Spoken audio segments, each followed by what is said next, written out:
Hello, everyone, and welcome to the Outliers YouTube channel and our program, Get to Know.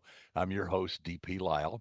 My partner, Kathleen Antrim, couldn't be with us today, but I have a great guest, a friend, a good writer, a good guy, Stephen Harms. And Stephen, I want to welcome you to the show. Thank you, Doug. I'm glad to be here. Sorry, Kathy can't join us today, but We let's can, we let's can get talk after it. about her then. You know how it is. Yeah. Okay, Yeah, sounds good. we don't have to worry about hurting her feelings.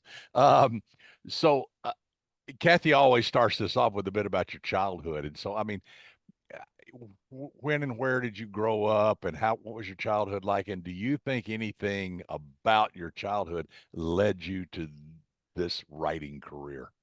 Yeah, it's an interesting opening question. So I grew up in a suburb of Milwaukee, Wisconsin, and back then it was a bit of a rural sort of community, western edge of Milwaukee area, and have two other brothers and a sister, so there's four of us, and my dad worked in a factory. My mom worked a little bit, but mostly stayed home and raised us. And it was everybody's normal is different, but our normal was, we had the brothers, my older and younger brother, we were 2 years apart. So we played sports. I mean, that's what we did. Sandlot. And back in the 60s, you didn't have a lot of organized youth sports like you have today. You had, a baseball team and maybe a flag football team, if that, and that was about it. So, we played sports all the time. We had an acre of property, so our backyard was, I can't tell you how many games we played out there with the neighborhood kids and what have you. So the whole childhood experience was very much along those lines. And we had the foundation obviously of our two of mom and dad and church and everything else. So it was a rock solid childhood. Yeah. Relative to the second part of your question on did it ultimately lead to me being a writer? I suppose in some ways there's always something that is planted a seed, what have you. I I was a second child, and I guess I'll put it to you this way. Back then, the the way they handled when you entered school, kindergarten and so on, was different. It was more of a parent's choice sort of thing at that point, I think, rather than the rules that they've got today. And so, my parents put me in. I'm an October birthday, so they put me in that year, or not the next year, that year.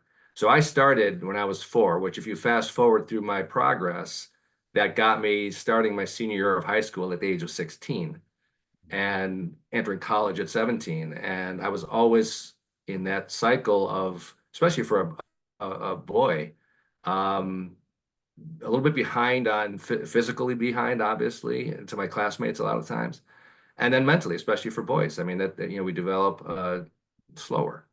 So in looking back, I would say that situation, and my parents are fine. They did what they thought was the right thing to do, obviously, and it's great. It worked out fine. It worked out great.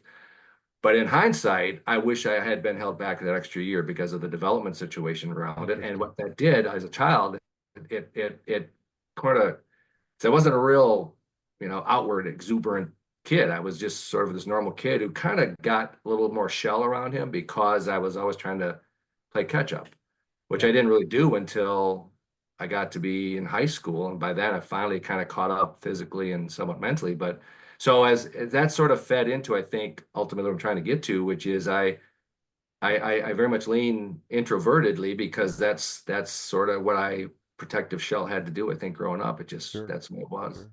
Yeah. Well, it's interesting. We have a parallel there. I mean, my birthday was September 29th. So I made the cut on the year, but I was always the youngest person in my Yeah. class. Yeah. You know, my younger sister was October the 6th, but mom and dad sent her to a private first year school so she wouldn't fall behind. They figured she needed to be with that group. Yeah. But I always considered it a blessing because by the time I finished all my education, including my cardiology training and everything, when I walked out the door, fully vetted, fully educated, I was 29 years old. I mean, most Yeah. people are in their mid 30s by the time they Sure. finish, Sure. it seems Yeah. like, but I just flew through everything.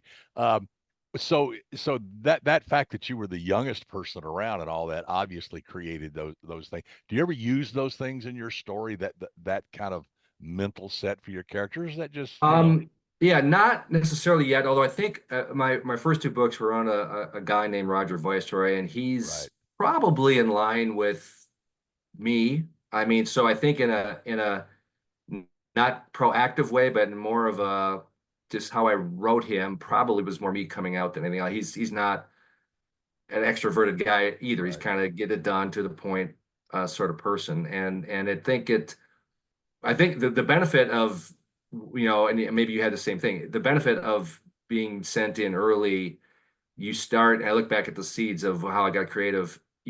As an introvert who's trying to catch up to his classmates and everything else, you start creating things in your mind, right? You sure, start sure, stories, you internalize things because you're not out there talking so much like an extrovert does, and so you internalize and you manage through by creating your own yeah. path, and you have to be creative in that process. That I think if I look back, that's probably what happened.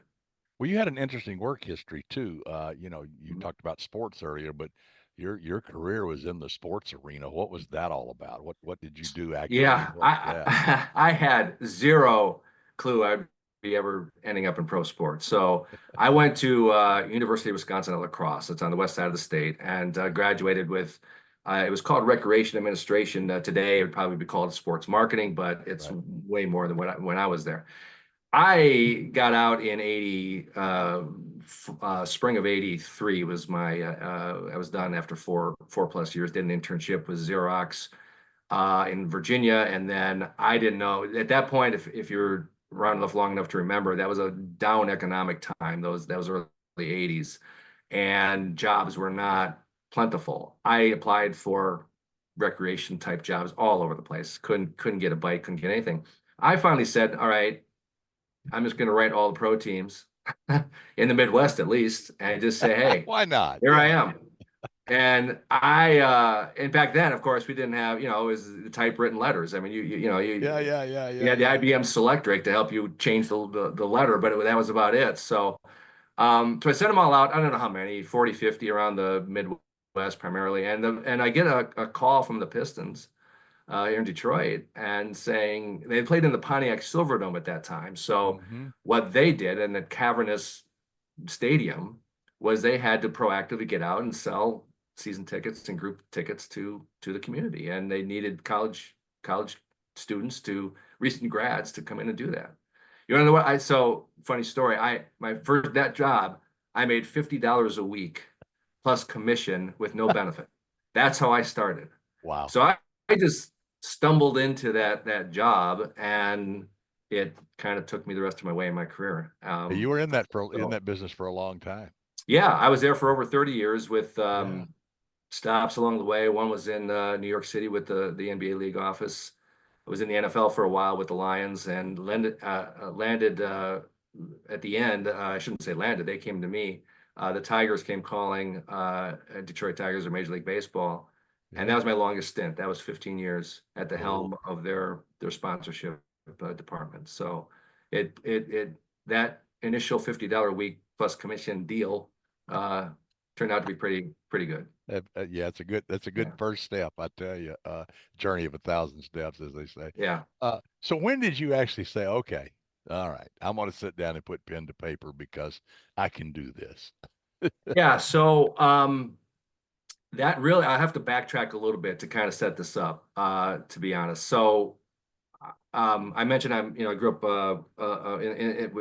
with the church as a background. That's always been part of my being is my faith to some extent. And when we moved to the Detroit area after New York, we settled in a community called Oxford, Michigan, which unfortunately now is one of those places known for the school shooting. But that's where we raised our kids and had a church and so on. The church we joined was a non-denominational, and that they had used skits as part of their Sunday morning process. Not every Sunday, but once a month, twice a month, that sort of thing, which was just an interesting way to help drive the message home, that sort of thing. Mhm.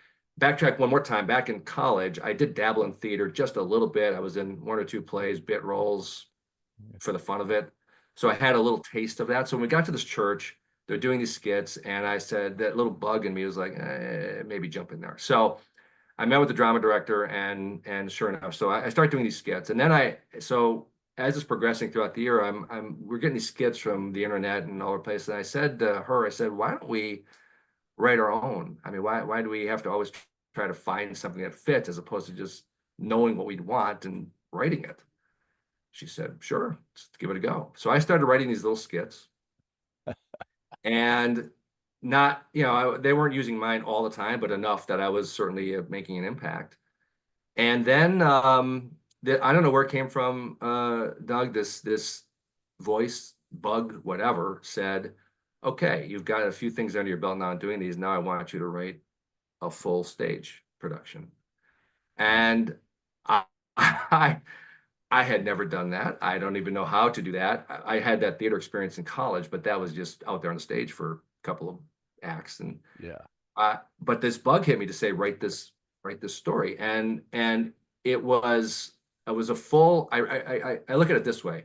The inspiration was to write something around Christmas, the birth of Jesus, in an adult fashion, not a kid show, that employed like a regular musical, the songs of the season to help drive the story and that sort of thing. Could I pull that off in a way that would become quality, right? I had no idea. And Doug, I had no idea what I was doing. I just began and um and just started writing. It took me about 2 years. And I was like, when I finally got it done, I was like, okay, I did it, it's done.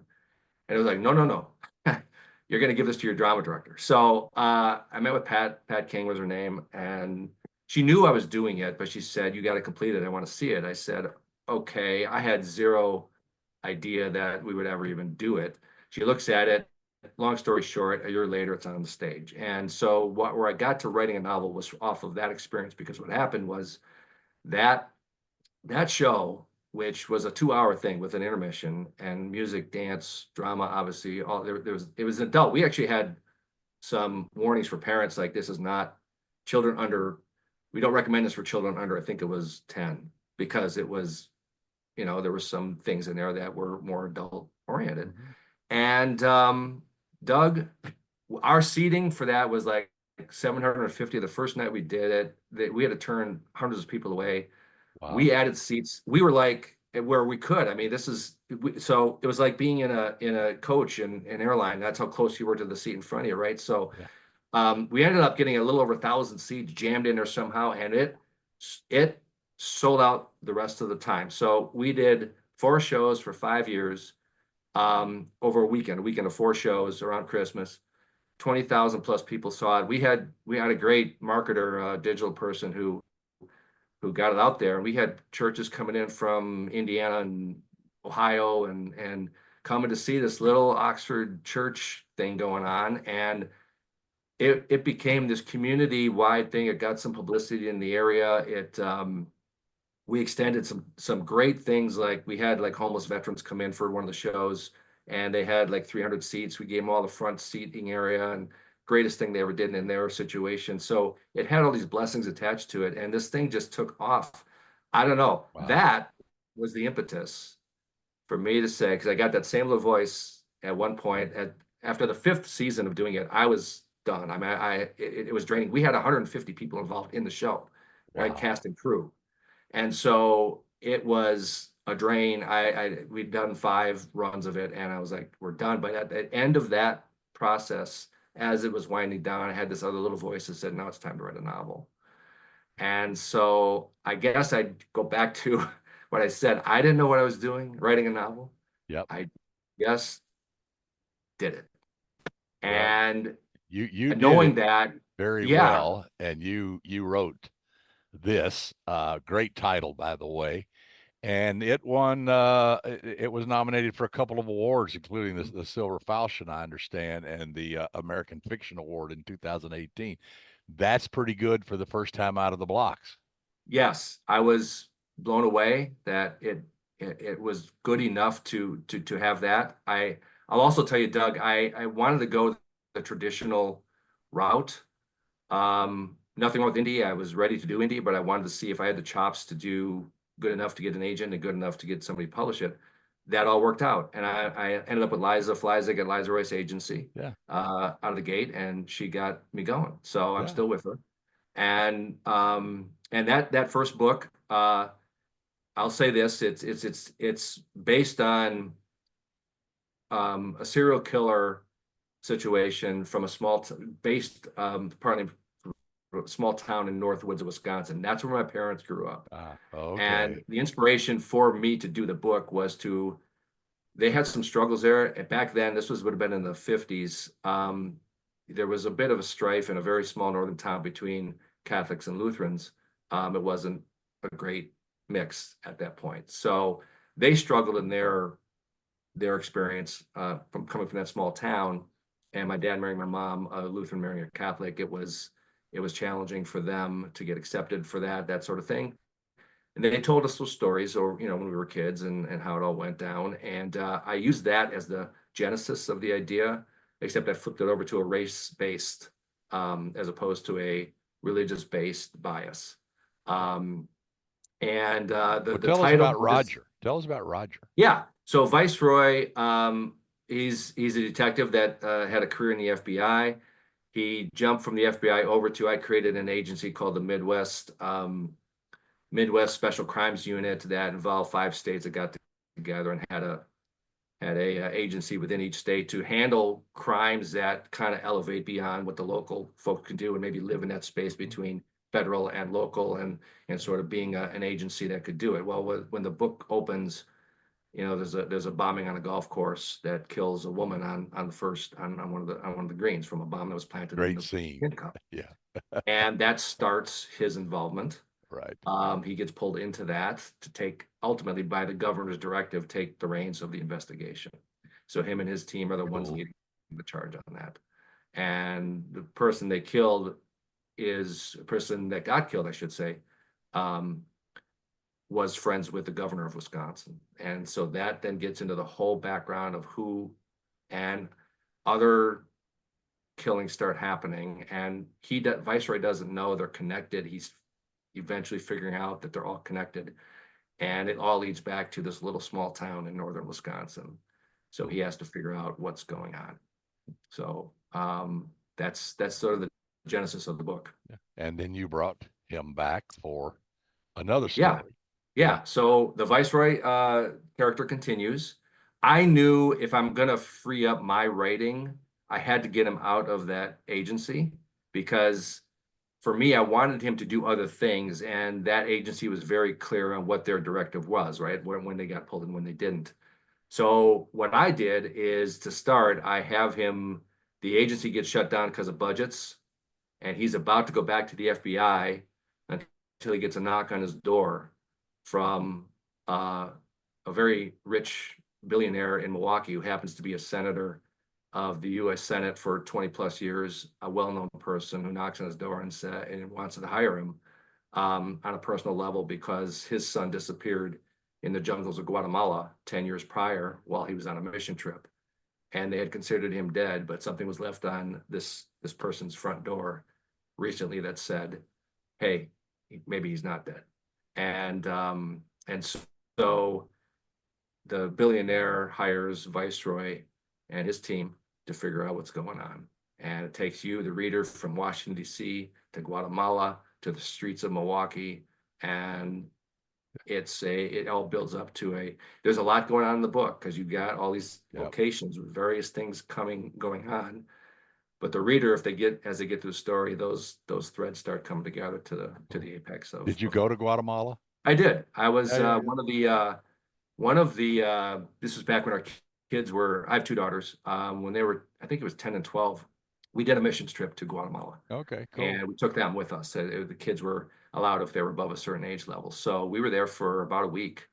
And I learned a lot about what, Guatemala, and a lot of what I write in that book was from that experience in terms of the terrain, the people, the things that happened there, was definitively from that mission experience.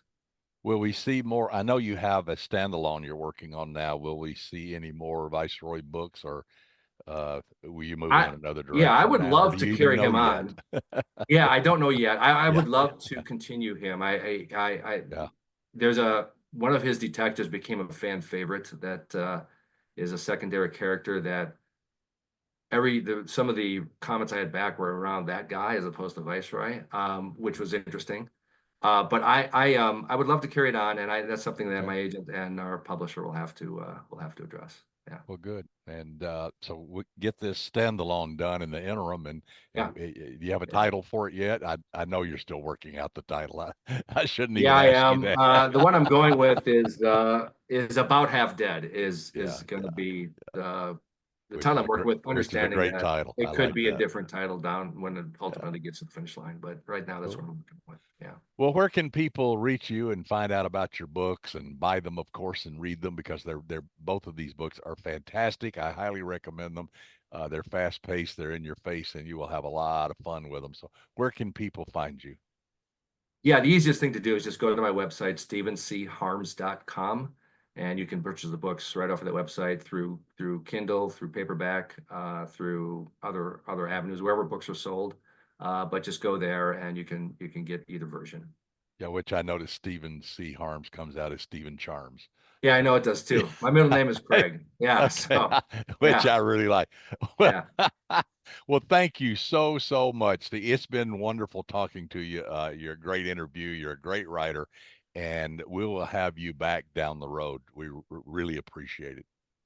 Awesome. Thanks, Doug. I appreciate you having me on, and all the best. And hopefully we'll have one down the road, as you said. Yeah. Appreciate it.